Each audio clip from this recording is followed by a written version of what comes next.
Sa atin ang sumakay sa traditional jeepney.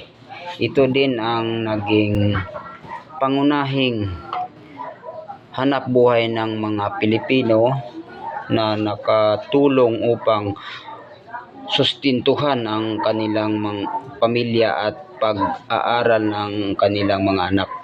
Ito din ang kauna-unahang transportasyon na nakasanayan ng mga Pinoy, kaya't malaking kawalan ang pagkakawala ng mga ito sa atin bilang isang pampasahirong driver.